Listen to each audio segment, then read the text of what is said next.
There comes a time in every life where we wrestle between what we want and what God wants. It is the space where ambition collides with surrender, where our dreams meet divine direction. I had a plan, I had a vision, I had an idea of what my life should look like. I wanted the comfort, the security, the recognition, the success, and the certainty of my own making. But God's will was not my will, and that conflict shook me to my core. Because let me tell you, there is nothing more painful than holding on to your own will when God is calling you higher. I tried to control outcomes. I tried to make things happen my way, in my time, by my strength. And every time I thought I was winning, life would show me that I was still losing. I was chasing positions, chasing people, chasing approval, chasing opportunities. And I didn't realize that the harder I chased, the further I drifted away from the place God had designed for me. It is one thing to want something. It is another thing entirely to want what God wants for you. Because sometimes His will doesn't look attractive at first. His will may come wrapped in pain. His will may come clothed in sacrifice. His will may take you through seasons where nobody claps for you, nobody sees you, nobody validates you. His will may send you into lonely places, quiet places, places where you feel abandoned. But what I learned is that His will is never wrong. My will was emotional, fragile, and temporary. His will was eternal, solid, and perfect. There was a season when I prayed for something so badly. I prayed with tears in my eyes, with faith in my heart, with everything I had. And God still said no. I couldn't understand it. I thought His silence was rejection, but later I learned His silence was protection. He wasn't punishing me, He was redirecting me. My will wanted a shortcut, but His will was building character. My will wanted recognition, but His will was preparing revelation. My will wanted comfort, but His will was creating strength. It's easy to shout when God says yes, but the real test is when He says no. Because when He says no, that's when you discover if you truly trust Him or if you only trust what He gives you. My will said, push harder. His will said, be still and know that I am God. My will said, make them see you. His will said, let me hide you until the right season. My will said, take the opportunity now. His will said, wait, because I've got something better. I remember nights when I was angry at God. I thought He didn't hear me. I thought He overlooked me. I thought maybe I wasn't good enough. Maybe I didn't pray right. Maybe I didn't fast enough. Maybe I didn't believe enough. But it wasn't about my worthiness. It was about His wisdom. God's will was never about punishing me. It was about positioning me. And the longer I resisted, the harder the lessons became. The truth is, surrender is not weakness, it is strength. It takes strength to lay down your own will.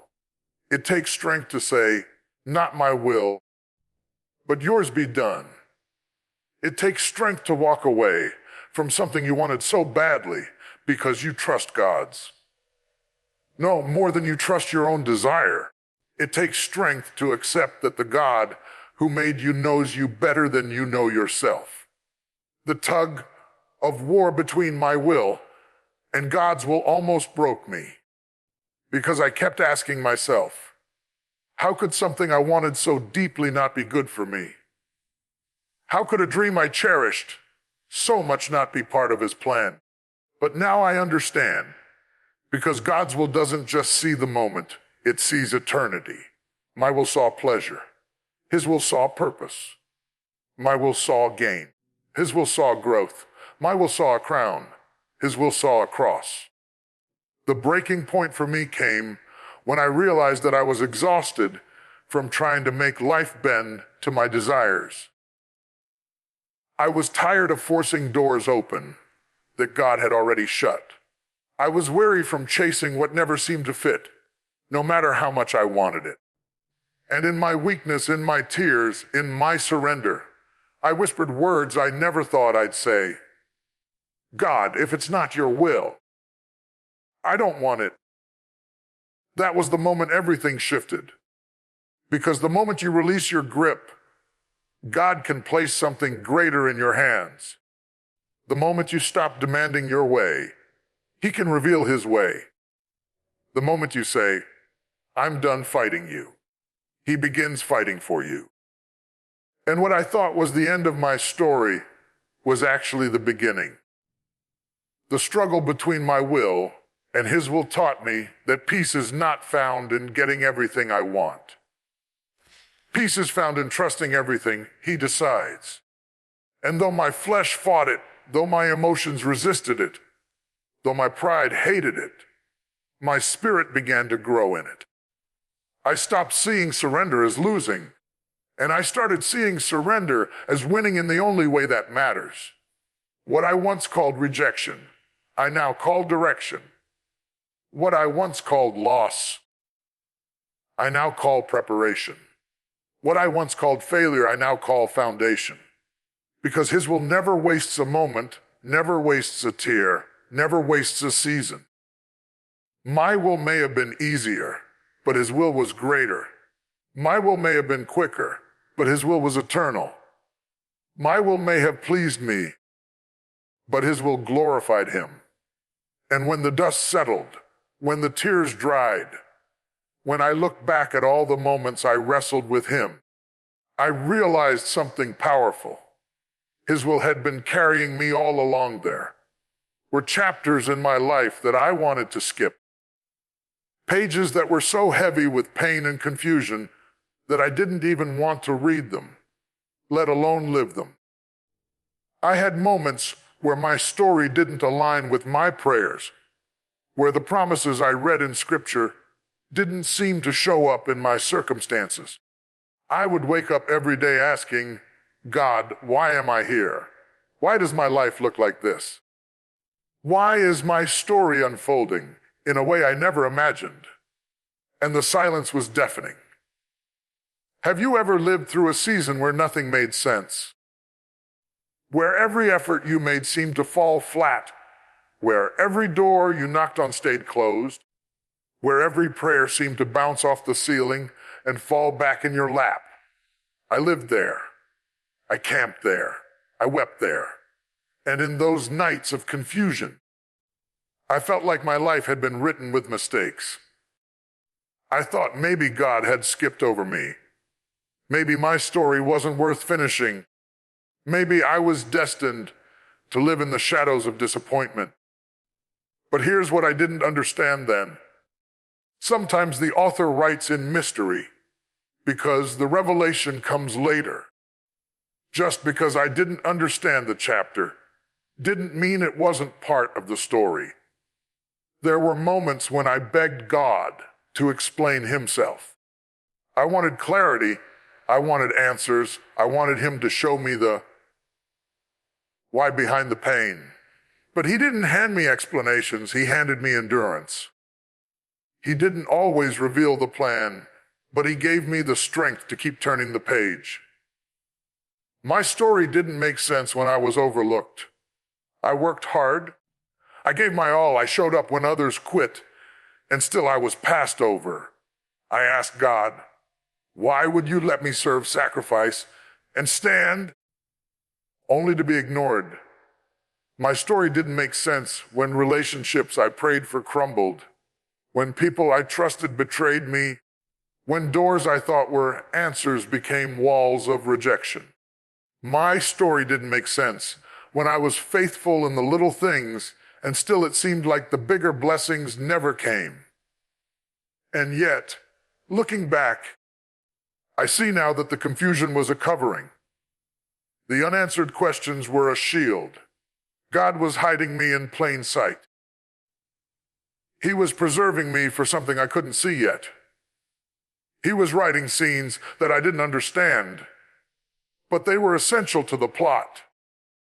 Because had he given me everything I asked for, in the timing I demanded, I would have settled for less than his best. There's a tension we live in when our story doesn't align with our vision of how life should be. We want straight lines, but God writes in curves. We want speed, but God writes with patience. We want to control the pen, but God says, the pen belongs to me. And in the middle of that tension, we often feel lost, but really, we're just being led into a deeper trust, led into a greater strength, led into a faith that doesn't require seeing the full script. I cried so many nights asking God, why me? Why this? Why now? And silence answered back. But later, I realized silence doesn't mean absence. Just because the author isn't explaining doesn't mean he stopped writing. He was writing while I was weeping. He was writing while I was questioning. He was writing while I was breaking.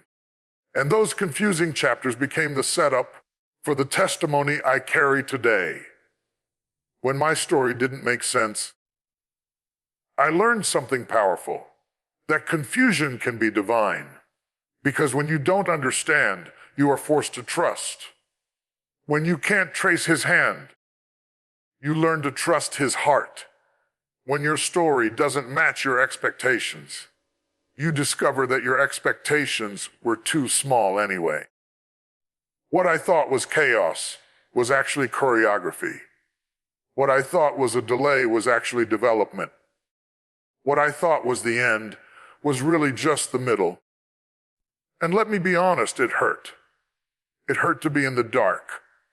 It hurt to watch others step into blessings while I was still waiting.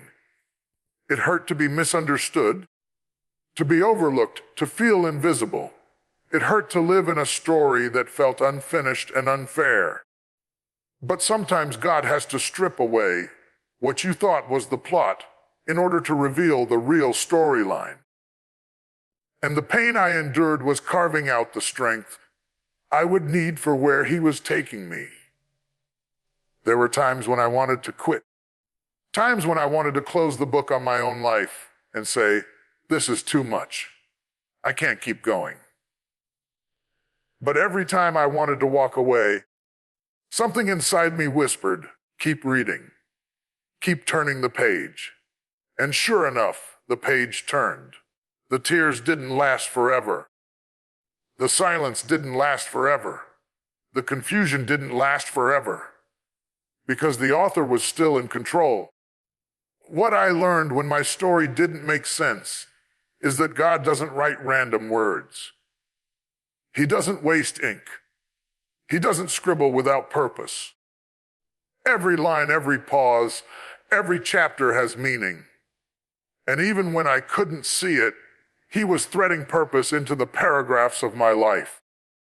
I am who I am today because of those seasons that broke me. I have the faith I have today because of those moments that confused me. I have the strength I carry today because of the chapters I once wished never existed.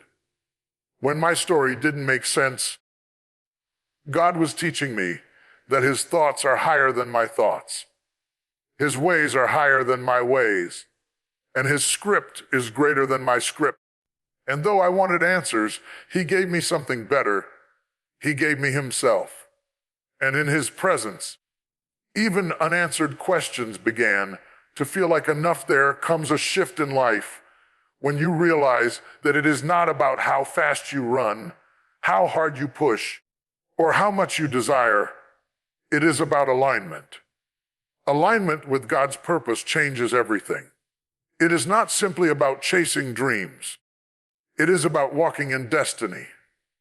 It is not just about working for success. It is about being positioned for significance. And there is a world of difference between striving in your own strength and moving in sync with the will of God. I spent years trying to force things to happen. I knocked on doors until my knuckles bled. I chased after opportunities until my legs grew weary. I put myself in places that looked good, That sounded good. That even felt good, but they weren't God's will for me. And no matter how much I pushed, no matter how much I prayed for my way, those doors would not open because I was out of alignment. I was moving, but I wasn't moving in rhythm with heaven. But the day I surrendered, the day I said, God, I want what you want for me, something shifted in the atmosphere. Opportunities I had been chasing started chasing me.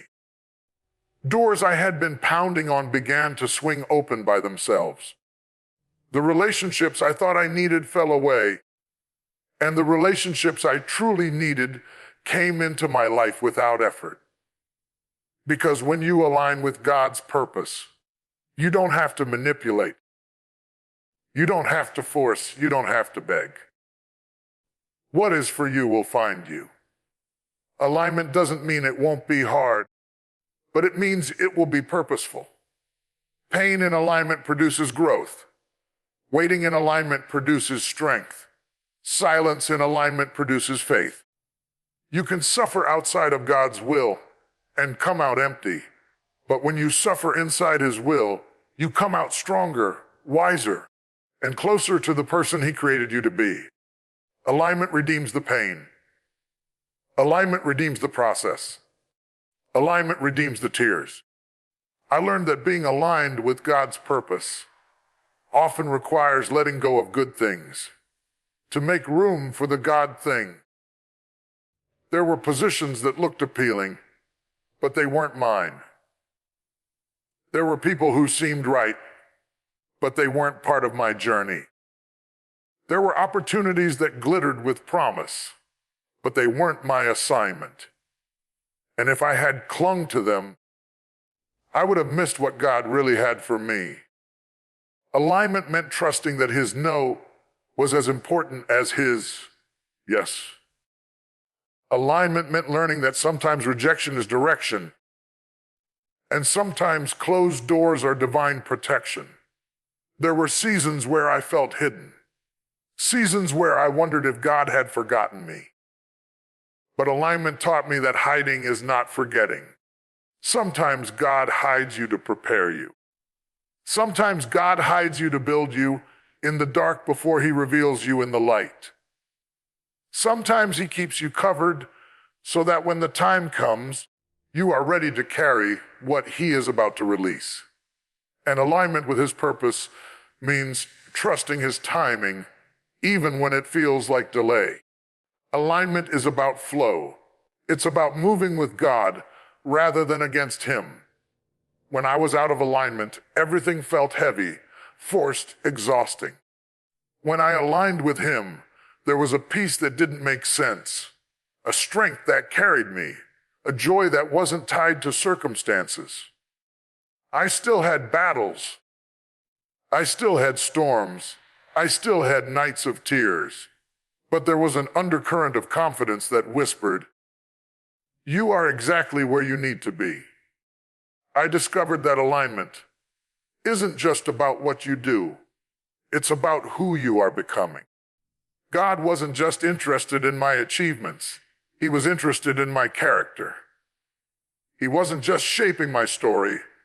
He was shaping my soul. Alignment was less about the platform and more about the preparation. It wasn't about the stage, it was about the substance. Because what good is it to stand in a place you're not prepared to handle? Alignment ensures that when the blessing comes, you are strong enough to carry it without letting it crush you. There is a power that comes when you let go of your own agenda and embrace His. A power that makes you unshakable when storms hit, because you know you're not standing on your own, but on His foundation. A power that gives you endurance when others quit, because you know you're not running for applause, but for assignment. A power that keeps you moving forward, even when the path is unclear, because you know the one leading you never missteps. When I aligned with God's purpose, I realized that provision follows position. As long as I was standing in the wrong place, I couldn't access the provision meant for the right place. But the moment I stood where he told me to stand, resources came, help came, opportunities came. It wasn't magic. It was alignment. Because God funds his vision, not mine. God blesses his will, not mine.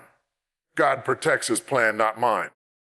And perhaps the greatest revelation I received in alignment was this: peace is the sign. When you are in alignment with God, even if everything around you is shaking, you will feel a stillness inside. Even when things don't look perfect, you will feel a confidence that you are right where you belong. Alignment doesn't mean absence of trouble. It means presence of direction. Alignment doesn't mean you won't face battles. It means you're fighting battles that were meant to shape you, not destroy you. I stand today as proof that alignment is more powerful than ambition, because ambition will burn you out, but alignment will build you up.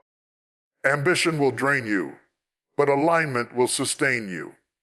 Ambition will make you chase what is not yours, but alignment will attract what God has already assigned to you.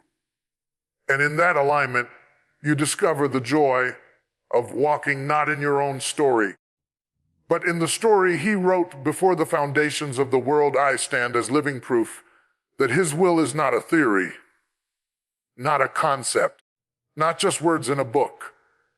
It is power, it is truth, it is life.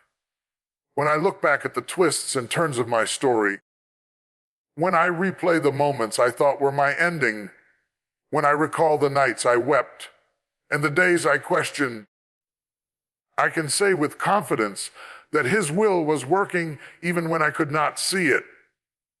I didn't always believe it in the moment. I didn't always understand it in the struggle, but standing here today, I can testify that his will works.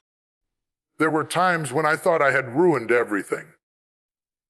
Times when I thought my mistakes disqualified me, when my failures buried me, when my detours had taken me too far from his path.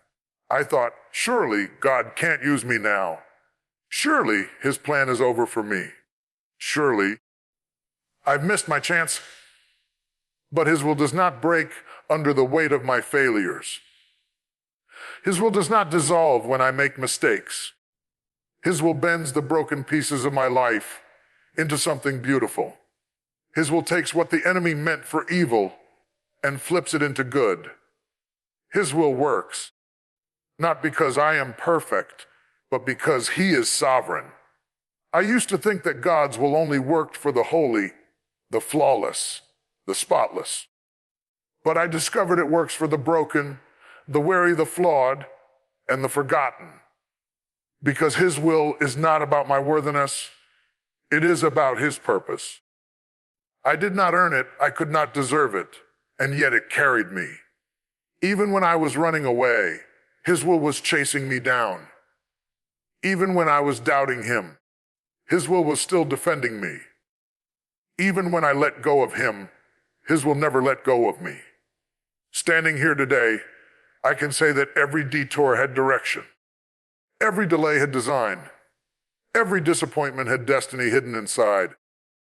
I am not telling you something I read in a book. I am telling you something I have lived. His will works in valleys just as much as it does on mountaintops. His will works in silence just as much as it does in miracles. His will works in heartbreak just as much as it does in breakthroughs. And the fact that I am still here, still breathing, still standing, is evidence that his will has been guiding me all along. There were people who walked away from me.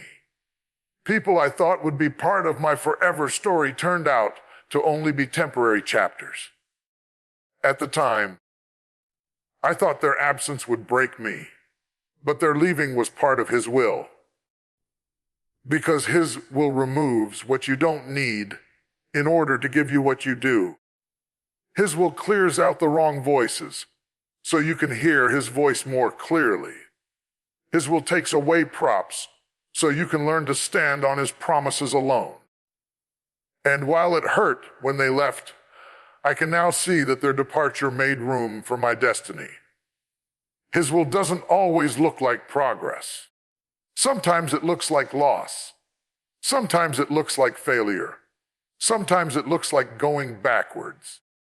But what looks like a setback in my eyes is a setup in his plan. When I was crying over doors that closed, he was already preparing new ones to open. When I was grieving opportunities that slipped away, he was already creating opportunities I couldn't even imagine. His will was always a step ahead, weaving together the threads of my story with a wisdom I could not comprehend. I used to fight his will. I used to resist it because it didn't match what I wanted. But now I see that the very things I fought against were the things that saved me. I thought unanswered prayers were punishment, but they were protection. I thought delays were denials, but they were preparation. I thought brokenness was the end, but it was the beginning. His will was never working against me. It was always working for me. When I think about the times I thought I would not survive, the nights I thought I would not make it, I realize I was being carried by something stronger than me. His will held me when I was falling apart. His will lifted me when I could not lift myself. His will pushed me forward when I wanted to quit. And now as I look back, I see the fingerprints of his will all over my story. Every chapter, every turn, every twist, every tear stamped with his divine hand guiding me. Living proof means this: I am not just telling you what God can do. I am showing you what he has done. My life is evidence that surrender is not wasted, that obedience is not in vain, that trust is never misplaced. My scars tell the story of his healing. My weakness tells the story of his strength. My journey tells the story of his faithfulness. His will took what was broken and built something beautiful out of it. His will took ashes and turned them into glory. His will took emptiness and filled it with purpose. And now, when I face storms, I don't panic like I used to, because I have history with his will. I know that if he carried me through the last valley, he will carry me through the next one. If his will sustained me before, his will sustain me again. I don't need to see the whole path to know I'm in the right place. I just need to trust the same God who proved that his will works in every season, in every circumstance, in every story, including mine.